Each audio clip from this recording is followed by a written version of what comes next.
The way I predict AI going, AI assistants will become way, way more personal. It's not remembering what you typed in that session, it's remembering everything you've ever asked it. It's getting to know you. 3, 2, 1, let's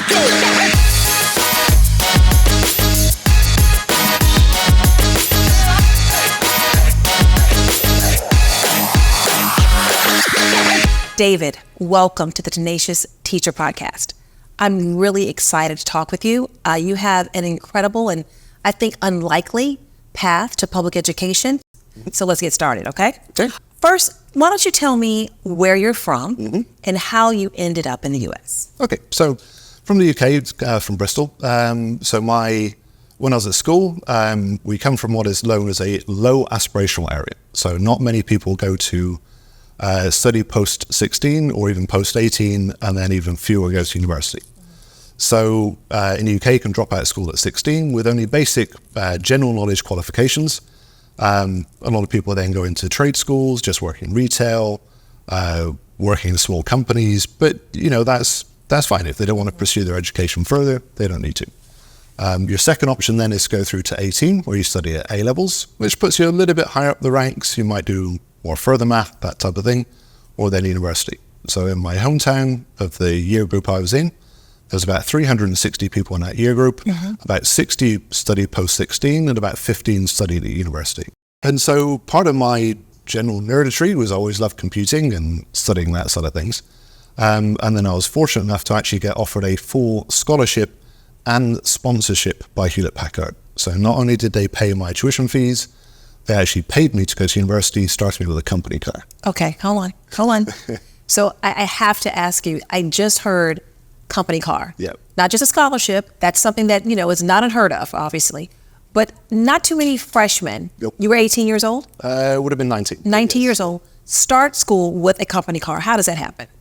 It was a very, very, very selective interview process. It was a 5-stage interview held over many, many different days. We had to do IQ tests, logic tests, rational thinking tests, personality tests, interviews upon interviews, stressful situations. And again, there was hundreds and hundreds of people applied. I had a fantastic teacher, this guy called Mr. Kozlowski, who was this giant of a guy who was a fantastic teacher. And he graded you on your work more based on what progress you made rather than specific mark schemes and going through. Growth time. And it was fantastic. So if you were asking a question, he would ask you questions sort of like, I don't know. Should we see? Give it a try, work it out. And that was basically this entire workshop, and I love that aspect of it. And for me in IT, I think that is a big thing because everything in IT is new. Everything is changing, everything is moving around. If you're not willing to learn, other people are not going to make it through. If you're constantly at the top of your game, if you're reading ahead, if you're looking at what markets are going to do, you listen to the news, you can see what's coming. And therefore, you should be preparing for that. So I want to get into that. I want to get into this concept and this imperative for teachers in any profession, but certainly in teachers, that you can't get stagnant. You can't sit in one place. You always have to be evolving. We'll get into that. Yep. But I still don't know how you ended up in the U.S. Okay, so once you've got your English teaching qualification, actually travel becomes quite easy. I was looking on the job market, and a job came up in Washington, D.C. Now, if you work in STEM, D.C. is where it's at. D.C. is where you want to be. Wow. Because it's NASA, it's That's right. Amazon, it's all the big things. And as much as people talk about Silicon Valley, The D.C., Maryland, Virginia region. That's it. The DMV has got everything. All the cloud storage is over here. Everything is pioneering around this way, and everything is focused on DC. Lockheed, everything. Gotcha. I got it. Okay. So that's the place to be. And so that's how I ended up here. And then... shout out to Friendships HR department, people department. That's very good. It's working. Exactly Okay. that. Yeah. And so I came down. I did a tour. I did a tour around Friendship Tech Prep. Principal there on her tour took me to every single classroom and every single teacher and said, this is a teacher I brought from here. This is a teacher I've kept here. This is a teacher I've developed at this place. This is where they've come from. And that little family building seemed pretty awesome. Well, it is pretty awesome. I just a little bit about Friendship Tech Prep. I mean, these are all things that I'm sure attracted you to the school. I mean, it's last year they garnered a visit from the Prime Minister of the UK. Yep. Their students are winning science fairs, competing against both independent, public and public charter schools. They're patenting inventions. I mean, they're doing all of that. So, and they're a very close-knit community, and they really do believe in investing in their people. So I could see someone who loves STEM, but also loves people, would find themselves at Friendship Tech Prep. So you're in your first year at Tech Prep. You're a STEM instructor. How is it different from the other places you've been? One of the things which I found very different of our students, particularly at Tech Prep, from all of the students I've worked across all my different places, is those students with a genuine desire of like, what can you tell me? How can I get better? How can I use you to get ahead? And that's a great process to be in. Your grade levels, your 9th and 10th grade. Yep. What is it like introducing the principles of STEM, science, engineering, mathematics, technology? How does it work in 9th and 10th grade? So it's interesting because there's so much ahead of them. And I think that sometimes they don't necessarily realize how far they can go with this, and that the fundamentals where we're going to build from are so vitally important. And so therefore, they may view it as like, oh, this seems really easy, or this is incredibly challenging, but it's laying those foundations. And I think especially with a STEM subject, it's not necessarily teaching them any specific one solution to one problem. So one of my classes is going to be building an arcade cabinet and then designing games. Arcade cabinet? Yes. Okay. Yeah, because we're hopefully going to have an elective of game design. That's awesome. So, yeah, and then I've got another bunch of students as well. We're building a complete diorama for Star Wars, of which then they've built some models, because I don't think if you're good at a class, doing more of the same thing is not challenging. Are the kids selecting these projects, or do you have a roster if they can select from? How does it work? Some of them are my personal projects, which I think would be really fun to do. Right. And if they seem interested in those projects, they go, can I help with that? And they go, yes, of course you can. That's awesome. And I think that for me, but as well, students will come up with, oh, can I work on this? This is something I want to develop more. But also, like, sir, what can I help with? What's going on? What's new? What's this shiny thing you've just got arrived in your classroom? Right. And so therefore, that idea of a love of learning, and I think that show and tell aspect is something for me in a STEM subject is very important. So it's really interesting, you're connecting, or maybe perhaps you are spurring this love of learning by connecting with things that A, are relatable, B, are things that they enjoy, and I'm even wondering, do they even know you can have a career out of this? I'm building game board cabinets. Perhaps, of course, there's coding and gaming, but what's the pathway for me? Are they first learning about these careers in your classroom? Well, try learning to, more? as much as I can. So therefore, I think when you're a student, you're very much stuck in these rigid paths. So I study math, geography, English, literature. And the actual idea that there's a career at the end of this, then.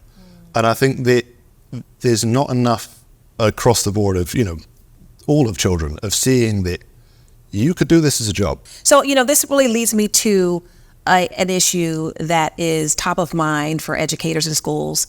Really, how do you bring this whole concept of AI in a really smart and thoughtful way into the daily learning experience? And again, like I said, books are my love. Yep. I mean, the closest I've gotten to AI, honestly, are my favorite science fiction novels and my Chat GPT app on my phone.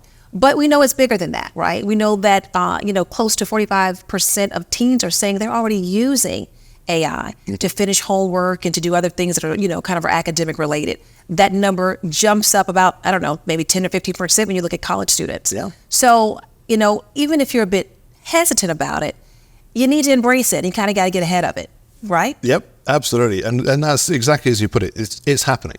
Right. In the same way that we were told at one point that, oh, you're never going to have a calculator with you, so therefore you've got to learn math. And now we've got phones, and now we've got access to internet. Absolutely. And it used to be difficult to go to the library because if you didn't have a bus pass or you didn't have the money for the ticket, you couldn't go to the library.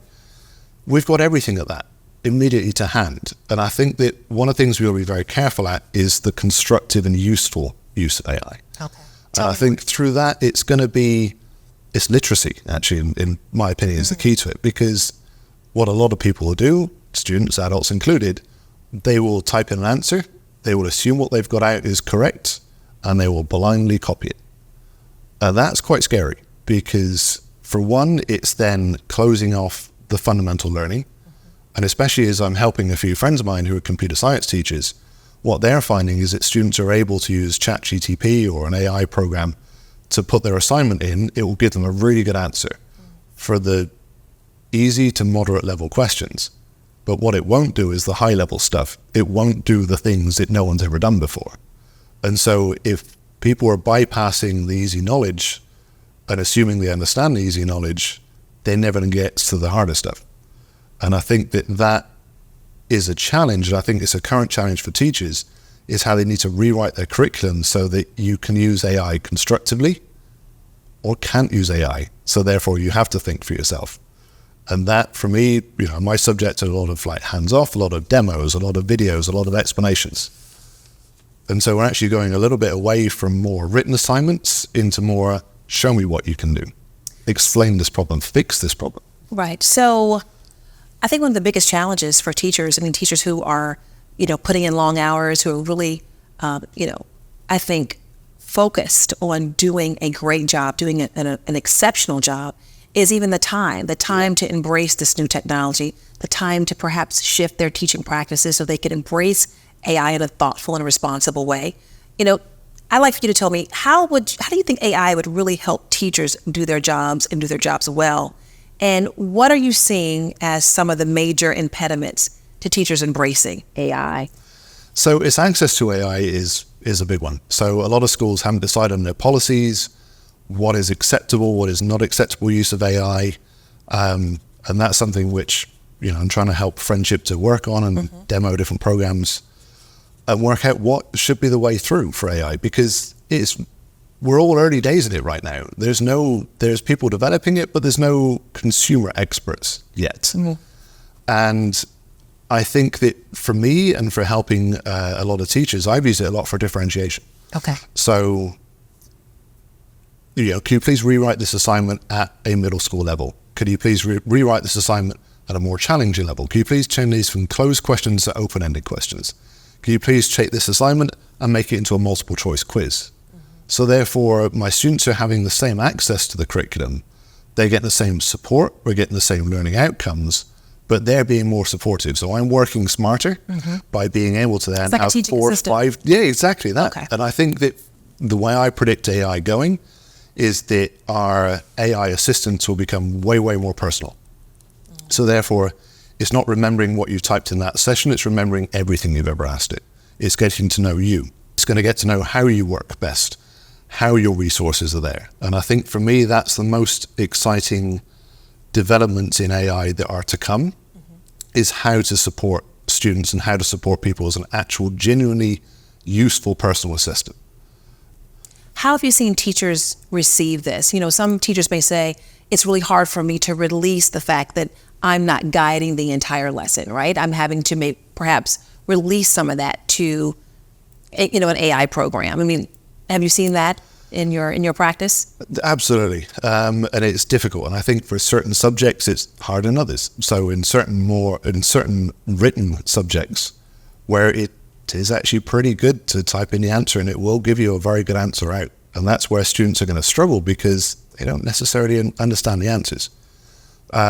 I think that we are still on that cusp of teachers being brave enough to use it. Right. And I think that teachers are very protective over their time at the moment. And I think that through more dedicated training and more support and more guidance and more coaching, they might be able to see how it could fit into their lives a little bit better. What are your hopes for your students? I hope for them to do whatever they want. And I think that that's something which is somewhat tricky, I think, with teaching in general, because you love your subject and you want all your students to go learn your subject. Of course you do. But what you should be doing is open up all the world for them. You could have worked anywhere, but you've chosen public education. You've chosen to invest yourself at Friendship Tech Prep in Ward 8 in Southeast Washington, D.C. And for that, we are grateful. I look forward to visiting your classroom. You're always welcome. Thank you. Okay. All righty. Thank you.